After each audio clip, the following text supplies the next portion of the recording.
di luar bidangnya. Mari kita mulai sekarang. Pak Amin Rais, hebat, lokomotif demokrasi. Tapi apa dia bisa mengubah Indonesia? Selama dia menjadi ketua lembaga tertinggi negara, Anda berubah, korupsi masih banyak, krona-krone masih banyak. Padahal ketua MPR-nya waktu itu lembaga tertingginya Amin Rais. Katanya banyak komunis, Pak Gatot pernah jadi panglima. Mana komunisnya tidak ditangkap? Mau sekarang bicara komunis. Saudara, banyak orang mengatakan, wah pemerintah sekarang ini tidak beres. Tidak mengerti Pancasila. Gimana tuh? Sudah punya Pancasila, sudah punya undang-undang dasar, kok tidak pemerintah sekarang tidak konsisten. Saya katakan tidak ada satu pemerintah pun di Indonesia itu yang tidak dituduh tidak mengerti Pancasila. Bung Karno itu jatuh karena dituduh tidak mengerti Pancasila, padahal beliau yang ngerti Pancasila. Iya kan? Katanya Bung Karno tuh, wah itu komunis. Nah suatu saat Bung Karno dituduh juga liberalis ketika membuat undang-undang agraria kan. Kalau komunis mestinya orang tidak boleh punya tanah pribadi. Tapi hukum agraria kita mengatakan boleh dengan batas sekian. Nah, Bung Karno itu liberalis atau komunis kan gitu. Akhirnya dia dianggap dekat komunis, jatuh juga dianggap melanggar Pancasila. Bung Karno lah ini. Sudah itu katanya Pak Harto bagus, jatuh karena dituduh melanggar Pancasila. Iya kan? Mana ada coba? Tidak ada. Habibie, wah ini hebat katanya.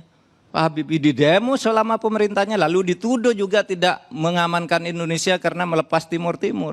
Dibilang anti NKRI, merusak NKRI, merusak Pancasila. Gus Dur sama, habis dia di demo sama perintahnya, katanya ini tidak bisa melaksanakan Pancasila, jatuh dia. Mbak Mega dituduh, wah ini jual aset negara, bertentangan dengan Pancasila, bertentangan undang-undang dasar, di demo sepanjang pemerintahnya, sama. Pak SBY ya juga sampai didatangi oleh tentara-tentara, Anda nih mau enggak mengeluarkan dekret kembali ke undang-undang dasar, ini pemerintahan Anda ini melanggar Pancasila. Anti Pancasila lagi. Jadi sama sekarang juga dituduh begitu. Besok kalau Pak Gatot jadi presiden pasti sama akan ada mengatakan Anda enggak ngerti Pancasila. Kalau Rizal Ramli atau saya atau Pak Muldoko, Pak Karni jadi presiden pasti akan ada orang mengatakan anti Pancasila. Tidak ngerti Pancasila. Kenapa? Tafsir yang final dari Pancasila itu memang belum ada. Tidak ada yang ngerti. Bahkan yang dikatakan ekonomi koperasi sampai Bung Hatta wafat tahun 45 tidak ada konsepnya. Ditanyakan ke Bung Hatta, kayak apa sih koperasi? Bukan kayak gitu, lalu kayak apa? Setiap orang memberi tafsir sendiri, merasa inilah Pancasila. Nah, apakah ini jelek? Tidak. Yang penting Pancasila itu sebagai ideologi, ideal gitu ya. Ideal itu ya. Oleh sebab itu ya sudah, kalau saya sih menafsirkannya Pancasila itu tafsirnya yang final tidak ada. Pancasila itu konsep prismatik. Yang bagus dari sini masuk, yang bagus dari sini masuk, kapitalisme oke, yang bagus, individualisme bagus karena menganggap manusia itu lahir bebas, komunisme bagus karena menganggap manusia lahir sama, ketemu di tengah menjadi prisma dia. Oleh sebab itu kebijakan setiap pemerintah tergantung pada kebutuhan saat itu. Bung Karno katakan yang Pancasila yang benar ini. Ternyata salah kata orang, jatuh dia. Pak Harto belok sebaliknya, jatuh juga. Gitu. Nah oleh sebab itu menurut saya persoalan yang seperti itu kalau saya yang dari risau, orang pasti ada yang kritik. Siapa coba yang nggak pernah yang dianggap benar di negara ini? Apakah ada 75 tahun merdeka, apakah ada pemerintah yang dianggap benar dan dianggap sudah melaksanakan Pancasila dan konstitusi? Itu kan tidak ada. Tidak ada kan? Tidak ada. Apakah itu presiden, apa wakil presiden, apakah menteri? Siapapun besok yang jadi presiden, jadi menteri akan dibegitukan lagi.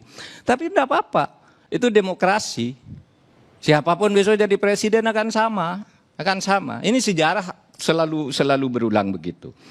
Nah oleh sebab itu saya katakan, saya sama sekali tidak pernah tertarik untuk misalnya mengatakan, wah kami itu oposisi.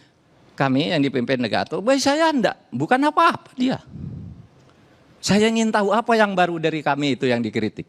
soal oligarki itu kritik kita dulu kepada Pak Gatot juga ketika jadi Panglima. Sama kan? Anda dari pemerintahan kok pemerintahannya oligarkis. Gitu.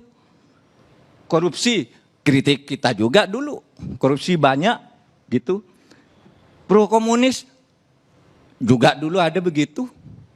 Anda liberal juga dulu begitu. Semua kritik tuh sudah ada. Sehingga saya tidak merasa wah ini ada pikiran baru dari kelompok ini. Enggak ada. Saya ingin tahu apa yang baru dari yang sudah-sudah. Kritik kayak gini ini tadi kan tidak baru semua. Mesti pemerintah pada posisi yang salah. Dan itu memang pemerintah harus begitu kan. Saya ketika di luar ya harus begitu dong. Saya sudah jadi pemerintah, mari siap dikritik. Gitu aja. Lalu berdiskusi. Itu namanya demokrasi. Gitu. Nah, oleh sebab itu, saudara, saya ingin katakan bukan hanya orang dikritik, bahkan orang juga sesudah memimpin itu meskipun ideal sebelum memimpin. Sesudah memimpin dapat dikatakan tidak bisa berbuat apa-apa di luar bidangnya. Mari kita mulai sekarang. Pak Amin Rais, hebat, lokomotif demokrasi. Tapi apa dia bisa mengubah Indonesia? Selama dia menjadi ketua lembaga tertinggi negara. Tidak berubah, korupsi masih banyak, krona-kroni masih banyak.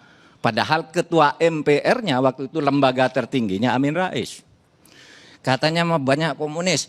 Pak Gatot pernah jadi Panglima. Mana komunisnya tidak ditangkap? Oh sekarang bicara komunis. Gitu. Karena bukan Pak Gatot tidak mau. Dia tidak berwenang di bidang itu. Pada saat itu. Gitu. Sama sekarang. Loh, Pak Anda kok diem aja? Kok orang dibebaskan dari korupsi? Loh kan bukan bidang kita. Itu ada yang ngurus orang lain. Pak kok DPR buat undang-undang gitu partai-partai? Loh itu kan urusan di sana. Kita tidak boleh intervensi. Nah itulah konsekuensi dari demokrasi. Kalau mau beres, tidak ada yang begitu-gitu. Kembalikan pemerintah jadi otoriter lagi. Yaudah, ambil kau. Lakukan apapun yang mau engkau lakukan, kita ikut. Nah, itu bukan demokrasi. Jadi kalau sekarang tuh banyak kritik, sama aja dulu kita, Pak Din Samsudin. Dia pernah berkuasa menjadi dirjen. Apa yang dia perbaiki saat itu? Pimpinan Golkar, di MPR juga, nggak ada. Yang dia kritikan sekarang tuh kritik kita kepada dia dulu. Iya kan? Iyalah.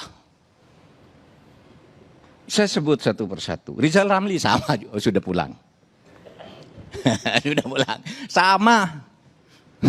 Saya ingin tahu siapa yang bisa menyelesaikan masalah di negeri ini. Tidak ada. Oleh itu sebabnya katakan tidak ada yang berdaya. Kecuali kita punya kesadaran kolektif membangun demokrasi. Orang bilang, wah paling hebat di dunia ini Artijo Alkostar. Saya sependapat, tuh hakim paling bagus. Tapi apakah dia menyelesaikan masalah di Indonesia? Tidak, dia hanya menghukum orang yang dia tangani. Yang di luar dia tidak bisa berbuat apa-apa.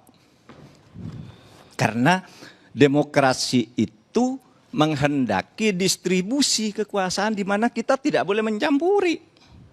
Itulah demokrasi. Makanya tidak bisa semua orang lalu bisa semuanya. Itu konsep otokrasi. Bukan demokrasi, kalau mengharap itu baik semua.